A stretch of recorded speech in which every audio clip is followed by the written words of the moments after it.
ఆ విధంగా ఈరోజు డ్రగ్స్ మాఫియా, గంజాయి మాఫియా ఈ రాష్ట్రాన్ని వెళ్తా ఉంటే ప్రభుత్వం ఏదో యుద్ధం ప్రకటిస్తుంది. అంతకుముందు గెలిచినప్పుడేమో దోమల మీద యుద్ధం చెప్పారు, ఇప్పుడేమో డ్రగ్స్ మీద యుద్ధం. 100 రోజుల్లో డ్రగ్స్ ను రూపుమాపుతామని చెప్పారు. 100 రోజులు దాటింది, సంవత్సరం దాటింది. ఈరోజు డ్రగ్స్ ను, గంజాయిని అరికట్టడంలో ఈ రాష్ట్ర ప్రభుత్వం చాలా ఘోరంగా వైఫల్యమైంది. అయితే ప్రభుత్వం ఈ మధ్యకాలంలో ఏదో డ్రగ్స్ వద్దు బ్రో అని చెప్పేసి పోలీసు వాళ్ళు, ఎస్పీలు వాళ్ళంతా సిటీలో అట్లా 2-3 కిలోమీటర్ రౌండ్ వేస్తున్నారు. మేము అడగదలుచుకున్నాం, ఈరోజు కింది స్థాయిలో పోలీసులకు తెలియకుండా ఈ గంజాయి మాఫియా, ఈ డ్రగ్స్ మాఫియా జరుగుతుందా? ఒక్కసారి గుండె మీద ఈ ప్రభుత్వం చేసుకొని చెప్పమని మేము సవాల్ చేస్తా ఉన్నాం. అట్లాగే రాజకీయ పార్టీలు, ఏ పార్టీ అయినా కానివ్వండి, అన్ని రాజకీయ పార్టీలు ఎవరు అధికారంలో ఉంటే వాళ్ళ పంచం చేరి ఈ రాజకీయ పార్టీలో చేరి ఈ మాఫియాను, ఈ డ్రగ్స్ గుండాలు పేటరైపోతా ఉంటే ఈ రాజకీయ పార్టీలు ఏం చేస్తున్నాయి? మేము సవాల్ చేస్తున్నాం మీ ప్రభుత్వాలకి, ఈ పార్టీలకు, మీ పార్టీలో ఉన్నటువంటి ఈ గంజాయి గూండాలని, ఈ డ్రగ్స్ ముఠాన్ని ఫస్ట్ తరిమేయండి, ముందుకు వారిని బయటకు పంపించండి అని చెప్పేసి మేము అడుగుతా ఉన్నాం. అదేమి చేయరు.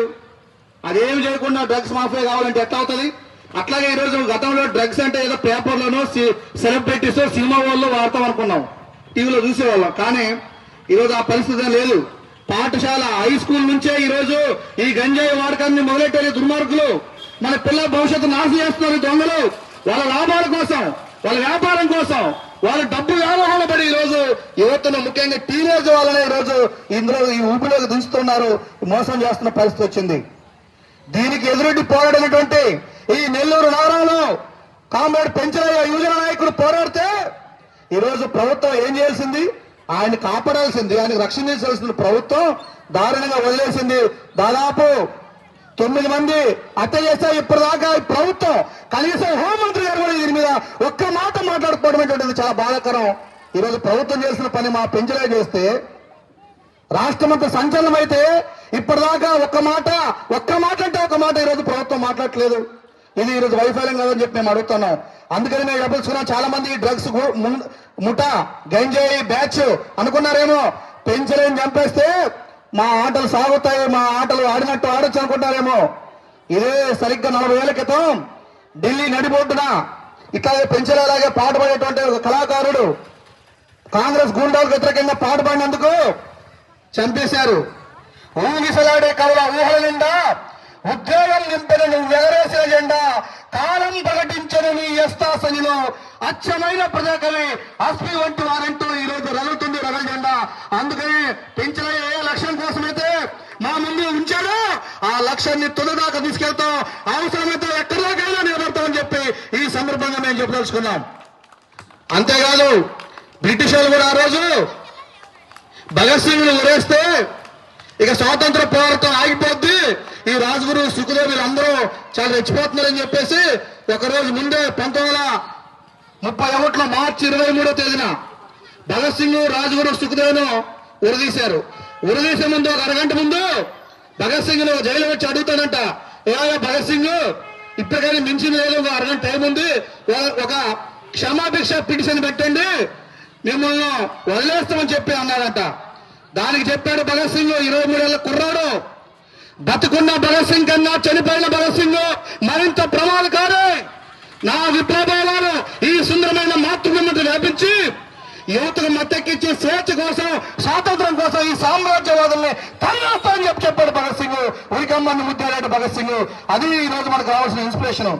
అందుకనే పెంచలేని కూడా ఆ మాదిరిగా చంపేశాం. ఇక మా ఆటలు సాగుతాయంటే ఈ రాష్ట్రంలో డ్రగ్స్ అంతం, పెంచలే పంతం, డ్రగ్స్ అంతం, డివైఎఫ్ఐ పంతం. ఇది మా నినాదం, ఇది మా రణనినాదం అని చెప్పి సందర్భంగా తెలియజేస్తా ఉన్నాం. ఈ మధ్యకాలంలోనే ముఖ్యమంత్రి గారు ఇది అమరావతి ఆవకాయ, కర్నూలు కాకరకాయ, బెజవాడ బెండకాయ, ఎవరు కావాల్సి నేను 5 కోట్లు తగలెట్టారు. ఈ మొత్తం ఈ కాయల పేరుతో 40 కోట్లు ఖర్చు పెడుతున్నారు. మేము అడుగుతున్నాం, ఈ రాష్ట్రంలో నిరుద్యోగ యువత 20 లక్షల మంది ఈరోజు డిగ్రీ చేసుకుని ఉన్నారు. ఏది జాబ్ క్యాలెండర్, ఏది ఖాళీ పోస్టు భర్తీ చేయడం? ఈరోజు నిరుద్యోగ యువతకు ఉద్యోగాలు ఇవ్వకపోవడం వల్ల, ఉపాధి లేకపోవడం వల్ల ఇదో ఇట్లాంటి తప్పుడు మార్గాల్లోకి వెళ్తా ఉన్నారు. దీనికి మూలం వీళ్ళందరికీ ఉద్యోగాలు ఇవ్వటం, దీనికి పరిష్కారం వీళ్ళందరికీ ఉపాధి కల్పించడం. అదేమి చేయకుండా ఈరోజు యువతను బహుశా యువత ఇట్లా ట్రాప్ లో ఉంటే మా పాలన బాగా సాగొచ్చు అనుకుంటున్నారేమో. నేను చెప్పదలుచుకున్నా, యువత ఆవేశాన్ని ఇట్లాగే ఉంచితే ఏదో ఒక రోజు నువ్వు గబ్బని ఎప్పుడో నీ మీదకి వస్తే తగలబెడతారు కబడతారని చెప్పి ఈ సందర్భంగా తెలియజేస్తున్నాం. అందుకనే యువతకు ఉద్యోగాలు ఇవ్వాలని మేము అడుగుతున్నాం.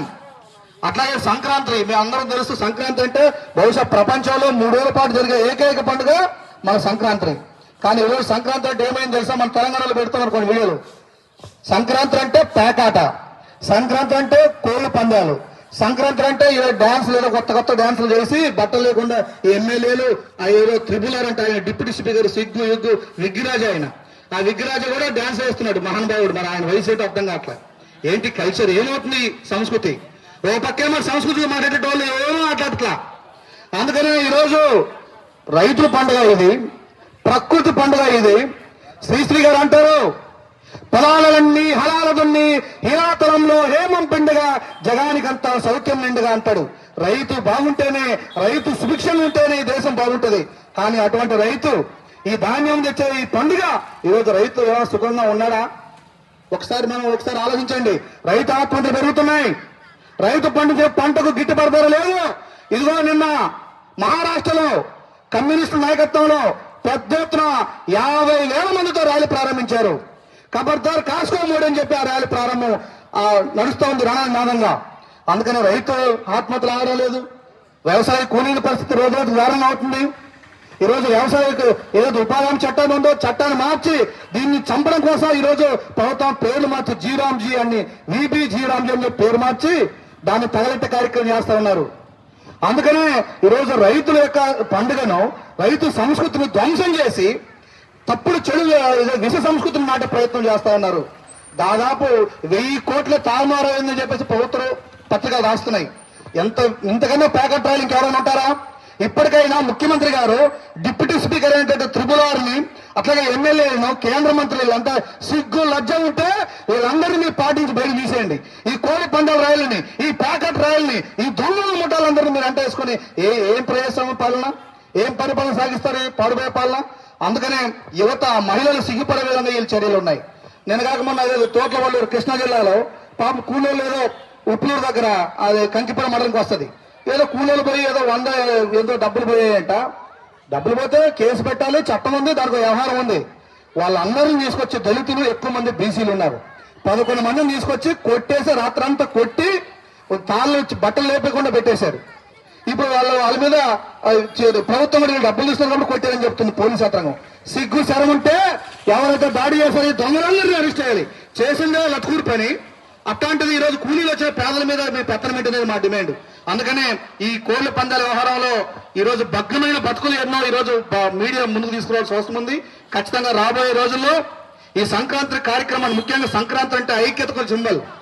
సంక్రాంతి అంటే పిల్ల పాపలతో ఇలాగా అందరం కలిసికట్టుగా ఐక్యంగా, కులాలకు అతీతంగా, మతాలకు అతీతంగా ఐక్యంగా జరుపుకునే పండుగని కాస్త ఈరోజు మార్చి ఒక తప్పుడు ధోరణి తీసుకెళ్లి ఒక విష సంస్కృతి వ్యతిరేకంగా రాబోయే రోజుల్లో యువజన సంఘాలు, మహిళా సంఘాలు ఇటువంటి రాబోయే రోజులు నిలబడాల్సిన అవసరం ఉంది. ఆ రకంగా మిత్రులారా, ఈరోజు కేంద్రంలో మోడీ మామూలుగా 450 ఏళ్ల క్రితమే భూమిలోని పుట్టు భూసారమెల్లా, తనవులోని పుట్టు తత్వమెల్లా, శ్రమములోని పుట్టు సర్వము తానవు విశ్వదాభిరామ వినోదమని చెప్పి వేమన్ గారు చెప్పాడు. ఈ ప్రపంచం, ఈ భూమి, ఈ దేశం శ్రాముకుల విత్తుతో, శ్రాముకుల చెమటతో నిర్మితమని చెప్పేసి 400 ఏళ్ల క్రితమే వేమన్ గారు చెప్తే ఈ దరిద్రులు, ఈ దొంగలు వీరంతా కార్పొరేట్లకు ఊరిగం చేస్తూ కార్మిక చట్టాలన్నింటినీ మార్చేస్తున్నారు. దాదాపు స్వాతంత్ర పోరాటంలో తెల్లదొరల వ్యతిరేకంగా పోరాడేసిన ఈ చట్టాలన్నింటినీ కూడా మార్చి 4 కోట్లుగా పెట్టి ఈరోజు కార్మికులంటే బానిసగా ఉండాలి, పని చేసిన వాడంటే బానిస. ఇది ఈరోజు కల్చరు. అందుకని శ్రమను గౌరవించని ఏ ప్రభుత్వము బాగుపడినట్టు ప్రపంచ చరిత్ర లేదు. ఖబర్దార్ నరేంద్ర మోడీ అని చెప్పదలుచుకున్నాం. అందుకని రాబోయే రోజుల్లో ఈరోజు ప్రజా సంస్కృతిని కాపాడుకోవడం కోసం ప్రజల మీద పెరుగుతున్న భారాలు, నిత్యావసర ధరలు, ఏమి తినేటట్టు లేదు, ఏమి కొనేటట్టు లేదు, నాదనని చెప్పి పాట ఉన్నట్టు ఈరోజు ధరలన్నీ కూడా పెరిగి ఆకాశంలో చుక్కలు చూపిస్తున్నాయి. ఆ రకంగా రాబోయే రోజుల్లో మనందరం, మన భారతదేశంలో గొప్ప సంస్కృతి ఏంటంటే మనం తినడమే కాదు, మన పక్కనోడు కూడా బాగుండాలి. ఇది మన ఇండియా కల్చర్. అందుకనే ఒకరు తిని ఒకరు ఆకుతాం. ఇప్పటికీ చూడండి, ఈ దేశంలో 20 కోట్ల మంది నిరుద్యోగులు ఉన్నారని చెప్పేసి ప్రభుత్వం లెక్కలు చెబుతుంది. దాదాపు 10 కోట్ల మంది బాలబాలికలు విద్యకు దూరంగా ఉన్నారు. కార్ఖానా యంత్రాల్లో, హోటల్లో ఈరోజు దేశ భవిష్యత్తును నిర్మించాల్సిన యువత, దేశ భవిష్యత్తు ఉద్దేశించిన బాల్యం ఈరోజు మగ్గిపాలవుతా ఉంటే ఈ పాలకులకు పట్టదా అని చెప్పి మేము అడుగుతున్నాం.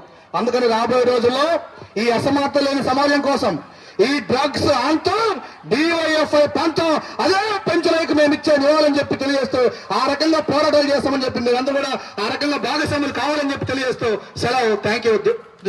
నమస్కారం.